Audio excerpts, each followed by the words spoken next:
नमस्कार विद्यार्थी मित्रांनो, नवीन जाहिरात निघालेली आहे. तर मित्रांनो, ही जाहिरात पुणे महानगरपालिकेची आहे.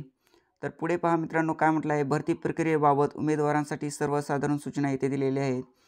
तर पहा मित्रांनो, येथे पुणे महानगरपालिकेच्या आस्थापनेवरील अभियांत्रिकी संवर्गातील कनिष्ठ अभियंता म्हणजे स्थापत्य श्रेणी जी आहे याची क आहे. तर पदासाठीची रिक्त पदे सरळ सेवा भरती प्रक्रियेद्वारे भरण्यासाठी प्रस्तुत जाहिरातीत नमूद केल्याप्रमाणे शैक्षणिक अर्हता व इतर बाबींची पूर्तता करणाऱ्या पात्र उमेदवारांकडून www.pmc.gov.in या संकेतस्थळावर रिक्वायरमेंट या टॅबमध्ये ऑनलाईन पद्धतीने अर्ज मागविण्यात येत आहेत.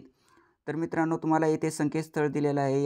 यामध्ये मित्रांनो तुम्हाला अर्ज मागवण्यात येत आहेत. या संकेतस्थळावर तुम्हाला जायचं आहे. तर पुढे पहा मित्रांनो, ऑनलाईन अर्ज भरण्यासाठीचे जे वेळापत्रक दिलेले आहे, तर त्यामध्ये पहा मित्रांनो, ऑनलाईन पद्धतीने अर्ज नोंदणी सुरू होण्याचा दिनांक जो आहे 16/1/2024 असेल.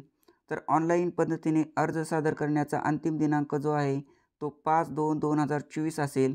तर मित्रांनो, येथे दिलेले आहे ऑनलाईन परीक्षेचा दिनांक जो असेल तुम्हाला यथावकाश घोषित केली जाईल. तर परीक्षेसाठी जो ऑनलाईन प्रवेशपत्र उपलब्ध होण्याचा दिनांक आहे तो परीक्षेच्या 7 दिवस तुम्हाला आधी मिळेल. तर पुढे पहा मित्रांनो, आपण जे महत्त्वाचे जे पॉईंट आहेत तेच आपण क्लिअर करणार आहोत. तर पुढे पहा मित्रांनो, जे कनिष्ठ अभियंता स्थापत्य श्रेणी 3चं जे आहे, तर उपलब्ध पदे व संख्या येथे दिलेली आहे प्रवर्गानुसार. तर मित्रांनो, यामध्ये अनुसूचित जातीसाठी 18 पदे आहेत. तर अनुसूचित जमातीसाठी 14 पदे आहेत. तर विमुक्त जाती क साठी, तर मित्रांनो विमुक्त जाती अ साठी 2 पदे आहेत. भटक्या जमाती ब साठी 2 पदे आहेत. तर भटक्या जमाती क साठी 3 पदे आहेत. तर भटक्या जमाती ड साठी 2 पदे आहेत. तर विशेष मागास प्रवर्गासाठी मित्रांनो 2 पदे आहेत व इतर मागास वर्गासाठी 25 पदे आहेत. तर आर्थिक दुर्बल घटक म्हणजेच EWS साठी 15 पदे आहेत. तर अराखीव म्हणजे खुल्या प्रवर्गासाठी 30 पदे आहेत आणि एकूण पदे मित्रांनो 113 पदे आहेत. तर खाली मित्रांनो येथे दिलेले आहे महिला, माजी सैनिक, अंशकालीन यासाठी किती पदे असतील, तर त्याबद्दल येथे माहिती दिलेली आहे. दिव्यांगासाठी, अनाथासाठी. तर पुढे पहा मित्रांनो, जो महत्त्वाचा पॉईंट आहे ते आपण क्लिअर करणार आहोत येथे. तर पुढे जो महत्त्वाचा पॉईंट आहे तो म्हणजे वेतन श्रेणी. तर या पदासाठी मित्रांनो वेतन श्रेणी जी असेल ती तुम्हाला 38,600 ते 1,22,800 पर्यंत असेल मित्रांनो. तर मित्रांनो पुढे पहा, पात्रता तुम्हाला जी असेल ते उमेदवार भारतीय नागरिक असावा. तर शैक्षणिक अर्हता येथे दिलेली आहे. तर शैक्षणिक अर्हता या पदासाठी मान्यताप्राप्त विद्यापीठाची स्थापत्य अभियांत्रिकी शाखेची पूर्ण वेळ पदवी किंवा पदविका उत्तीर्ण असणे आवश्यक आहे मित्रांनो. तर तुम्हाला सिव्हिल इंजिनिअरिंगची डिग्री किंवा डिप्लोमा असला पाहिजे मित्रांनो, तरच तुम्ही हा फॉर्म भरू शकता. तर पुढे महत्त्वाचा पॉईंट जो आहे तो वयोमर्यादा. तर वयोमर्यादेमध्ये मित्रांनो किमान मागासवर्गीय यांच्यासाठी, अनाथ यांच्यासाठी सर्वांसाठी 18 असेल किमान वर्ष. तर कमाल वर्ष अमागास म्हणजे खुल्या प्रवर्गासाठी 38 असेल. तर जे मागासवर्गीय व किंवा अनाथ असतील त्यांच्यासाठी 43 वर्ष असेल. तर प्रावीण्यप्राप्त खेळाडूसाठी दोन्हीसाठी 43 वर्ष आहे. तर दिव्यांग, माजी सैनिक, भूकंपग्रस्त, प्रकल्पग्रस्त यांच्यासाठी मागासवर्गीय या दोन्हीसाठी 45च असेल. तर स्वातंत्र्य सैनिकांचा पाल्य उमेदवार यांच्यासाठी ही 45 असेल कमाल वयोमर्यादा. तर अंशकालीन उमेदवारासाठी 55 वर्ष असेल. तर पुढे पहा मित्रांनो, येथे वयोमर्यादेसाठी खाली ही माहिती दिलेली आहे पूर्ण, तेही तुम्ही वाचून घ्या. तर निवड पद्धतीचीही तुम्हाला येथे माहिती दिलेली आहे.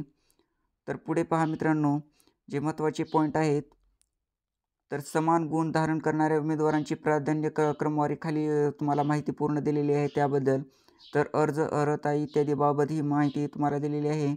तर अर्ज भरणे व सादर करण्याबाबत आवश्यक सूचना इथे दिलेल्या आहेत. तर उमेदवारांनी अर्ज भरण्यापूर्वी मित्रांनो www.pmc.gov.in या लिंकवर जाऊन जाहिरात सविस्तर अभ्यासावी व नंतरच आपला अर्ज भरावा. तर मित्रांनो येथे ही महत्त्वाची पॉईंट आहे. तर पूर्ण तुम्ही अर्ज पाहिल्याशिवाय अर्ज भरू नका मित्रांनो. पूर्ण याबद्दल माहिती घ्या. तर ऑनलाईन पद्धतीने अर्ज सादर करण्याची सर्वसाधारण प्रक्रिया खालीलप्रमाणे राहील मित्रांनो. त्याबद्दल तुम्हाला प्रोफाईल निर्मिती कशी करायची आहे तर त्याबद्दल ही खाली तुम्हाला माहिती दिलेली आहे. तर अर्ज नोंदणीबद्दलही तुम्हाला इथे खाली माहिती दिलेली आहे. तर परीक्षा शुल्क भरणे. तर मित्रांनो तुम्हाला इथे परीक्षा शुल्क भरण्याबाबत इथे तुम्हाला माहिती दिलेली आहे. तर स्कॅनिंग आणि कागदपत्रे अपलोड करण्यासाठी मार्गदर्शक तत्त्वे खाली दिलेली आहेत. तर स्वाक्षरी कागदपत्रे स्कॅन करणे याबद्दल ही माहिती दिलेली आहे. तर मित्रांनो येथे पहा, जो तुम्हाला परीक्षा शुल्क असेल तो परीक्षा शुल्क खुल्या प्रवर्गासाठी म्हणजे ओपनसाठी 1000 असेल, तर मागास प्रवर्गाच्या उमेदवारांसाठी 900 रुपये असेल. तर फक्त ऑनलाईन पद्धतीने शुल्क अदा करण्यात यावे. तर माजी सैनिक, दिव्यांग, माजी सैनिक यांच्यासाठी मित्रांनो परीक्षा शुल्क माफ राहील.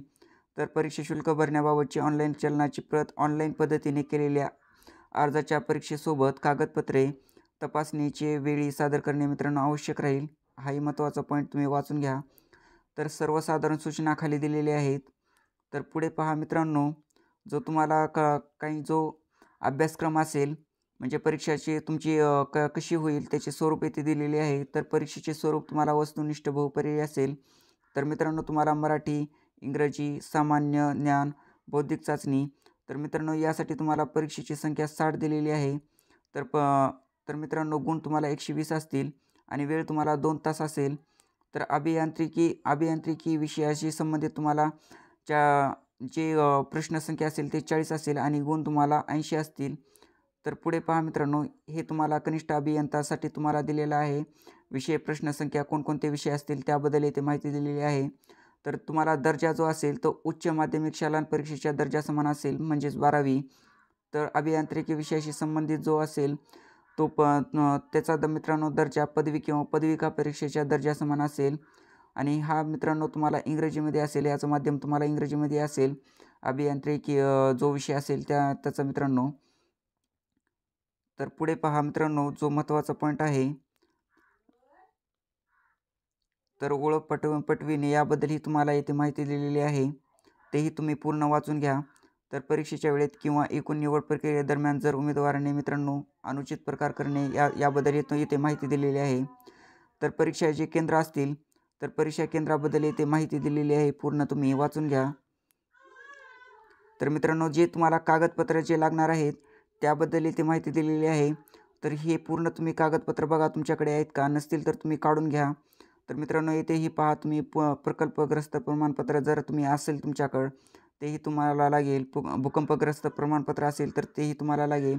तर मित्रांनो ज्या विद्यार्थ्यांची सिव्हिल इंजिनिअरिंगमध्ये इंजिनिअरिंग काही झालेली असेल, डिप्लोमा किंवा डिग्री झालेली असेल त्या विद्यार्थ्यापर्यंत मित्रांनो हा व्हिडिओ जास्तीत जास्त शेअर करा आणि चॅनलला सबस्क्राईब केलं नसेल तर सबस्क्राईब करा. म्हणजे यापुढून तुम्हाला आणि काही नोटिफिकेशन आले असतील तर मित्रांनो जास्तीत जास्त तुमच्यापर्यंत पोहोचवण्याचा प्रयत्न करण्यात येईल. तर मित्रांनो चॅनलला सबस्क्राईब करा आणि व्हिडिओ जर आवडला असेल तर त्याबद्दल मित्रांनो एक लाईक करा, कमेंट करा. तर मित्रांनो